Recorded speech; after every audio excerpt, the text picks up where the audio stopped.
Donald Trump, por mucho, está en el punto más bajo de su presidencia. De donde lo mires, seguidores de MAGA lo están abandonando. Y le están pidiendo exactamente lo que él más odia. Y esto es decir la verdad y rendir cuentas. Y esto es algo que evidentemente Donald Trump no quiere ni va a ofrecer. Porque está horrorizado de lo que puede pasar una vez se publiquen los archivos de Jeffrey Epstein. Así que está tratando de distraernos de cualquier forma que sea posible. Y también está tratando de atacar y amenazar a cualquiera que quiera divulgar esta información. Y esta amenaza la hizo durante una publicación en Truth Social. Ya saben, la red social personal de Donald Trump, en la que no simplemente arremetió contra los medios, sino que también arremetió contra su propio partido. Sí, exactamente, Donald Trump actualmente está amenazando a los republicanos. Y todo en una publicación que estoy a punto de mostrarte y que vamos a analizar juntos. Pero antes de mostrarte la amenaza que Donald Trump acaba de hacer a su propio partido, tenemos que comenzar por donde todo inició. Y esa fue Jasmine Crockett denunciando ataques contra el PBS y el NPR. Miren el clip, por favor. It should not be surprising that the president is doing everything possible to make it more difficult for the media to hold him accountable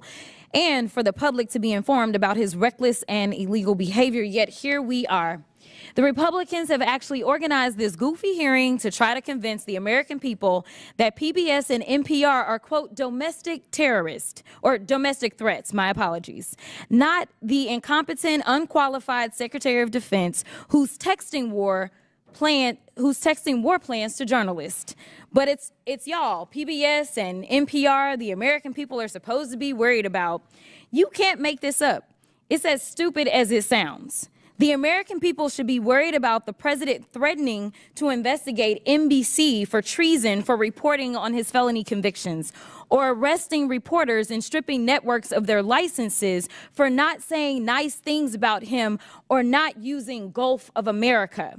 The Republicans' witness, Mr. Gonzalez, went so far as to suggest that because NPR and PBS reported on the murder of George Floyd, they, quote, represent a danger to our physical health as well as to civic health of our body politics.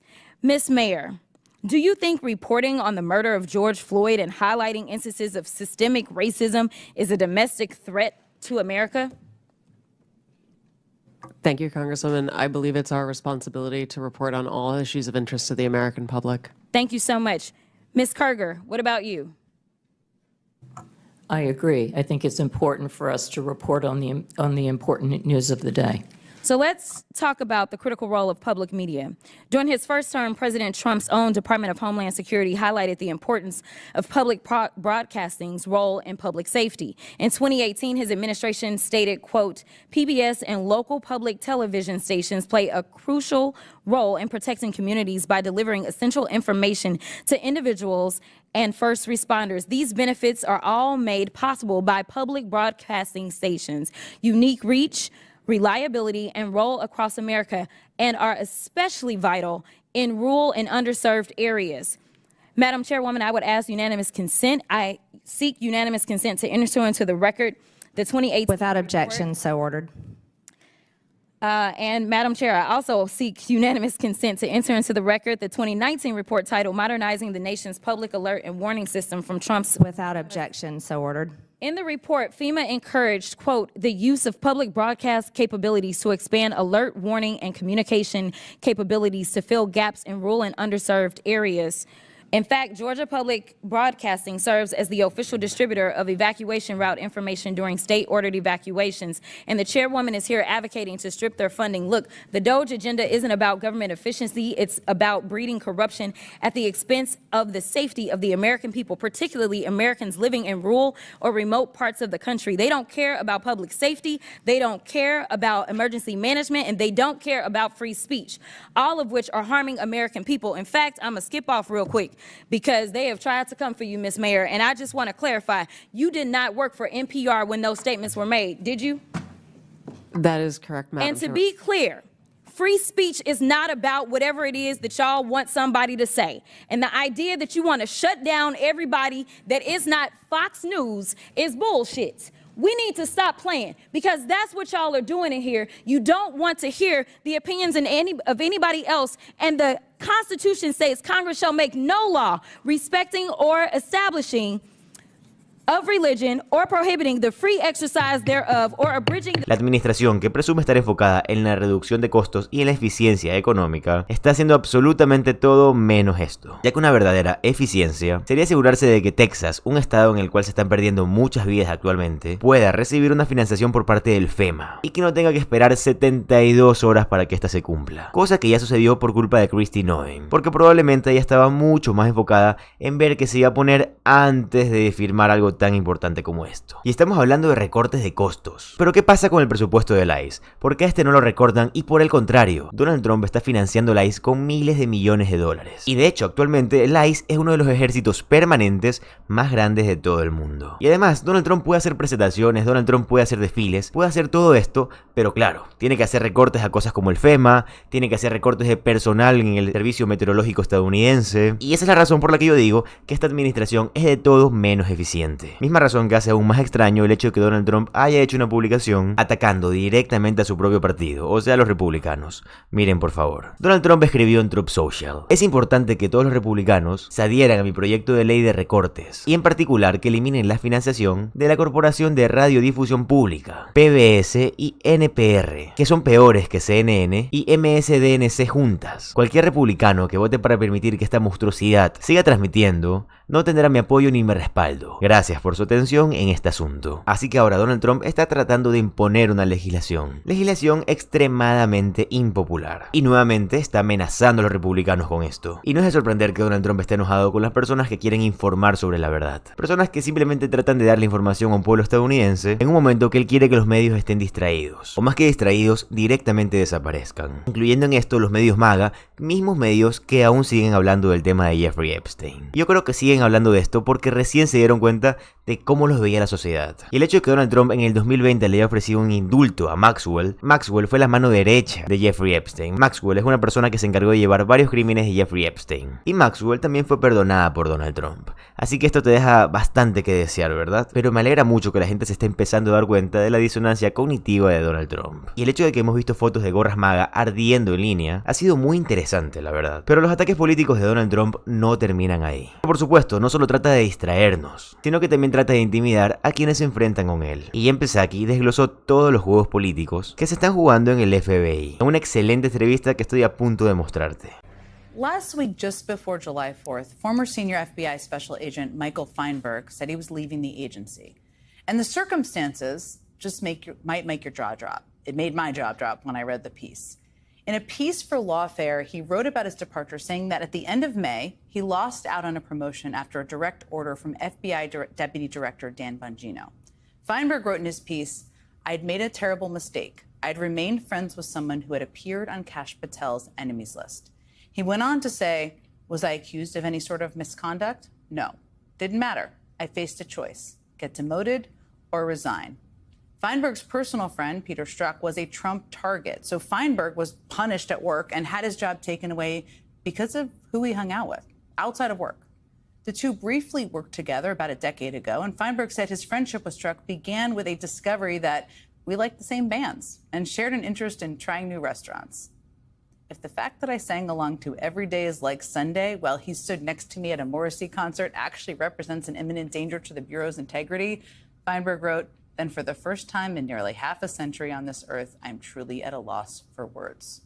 Feinberg had been serving his country in a senior role at the agency as the acting head of the FBI field office in Norfolk, Virginia. He played major roles in operations against threats posed by the Chinese government, apolitical work, which is what FBI agents do, on cases against Chinese conglomerates like Huawei and China Mobile. This was work Republicans in Washington should have loved. Everybody should have loved it. And Feinberg would tell you he's generally been closer to them politically anyway. He writes in his piece, "Far from being some sort of leftist deep state operative, my personal beliefs generally lean right. I was vice president of my law school's most conservative organization, and my first clerkship was with a libertarian public interest firm." Feinberg wrote that, of course, in his piece, and our country is losing out on his service. A 15-year FBI veteran who Trump cronies sent packing, seemingly because of who he goes to concerts with after he leaves work for the day. Former senior FBI Special Agent Michael Feinberg joins me now. You wrote an incredibly compelling piece I encourage everyone to read. I just read some parts from your essay. But what else do you want people to know about the circumstances under which you left the FBI and what do you think it means? The circumstances which drove me from the FBI, which is an organization I dearly love still, and to whose workforce and mission I feel an immense sense of loyalty, the reason the story matters is because it is sort of a shorthand that people can understand that demonstrates how under Patel and Bongino, senior FBI leadership is willing to jettison experience and subject matter expertise in the name of ideological purity or political uniformity.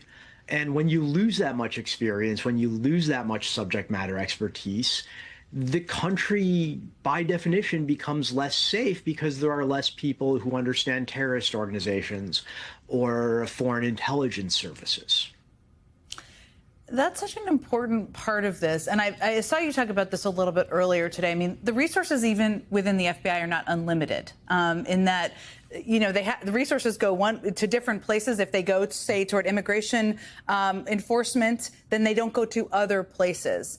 Talk to me a little bit about what that means. We're at a time where there's rising political violence and threats. There are still, there's domestic terrorism is something the FBI obviously focuses on. What should people understand about what that means to have resources moved, to have people with extensive expertise pushed out of the Bureau? So it means a couple of different things. The first is investigative resources in the Bureau, regardless of whether the current leadership is going to admit this, are a finite resource. They're used very much in a zero-sum fashion.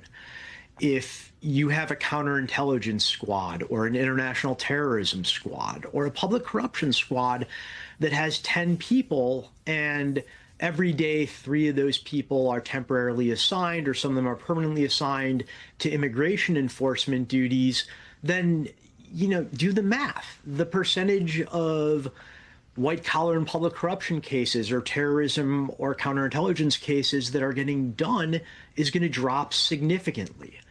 And, you know, national security cases in particular are very long-term projects. Mm-hmm. You can't just drop them off and pick them up later. They oftentimes take months or years to build, and people not being able to staff them on a regular schedule has a material effect on their outcome. You also talked in your piece, I mean, you were inside the agency for much of the Patel-Bongino era so far, of course, until just about a month ago. You said in your piece that people avoided meeting one-on-one to make sure there's an audience for whatever they say, which should be alarming to people. Esta administración de Donald Trump lo único que quiere hacer es intimidarte, quiere distraerte y quiere que no digas absolutamente nada de lo que está pasando en el hecho de que tú sepas lo que está pasando. Y eso solo hace que sea aún más indispensable que la gente se entere de lo que está pasando. Medios como este, canales en inglés que hablan sobre esto, es muy importante que compartamos esta información para que todos se enteren de lo que está sucediendo con Donald Trump y qué es lo que él quiere ocultar a la sociedad. Pero bueno, como siempre lo digo, para mí lo más importante es saber qué te pareció el video que acabas de ver. Me encantaría que lo pongas en los comentarios, ya que tu opinión para mí es muy relevante. Y está de más decirlo, pero si te gusta estar informado de política estadounidense y de lo que realmente está pasando, te va a encantar suscribirte al canal, ya que subo videos todos los días. Mi nombre es José Alvarado, soy economista y estoy comprometido a informarte diariamente. Nos vemos en el siguiente video. Adiós.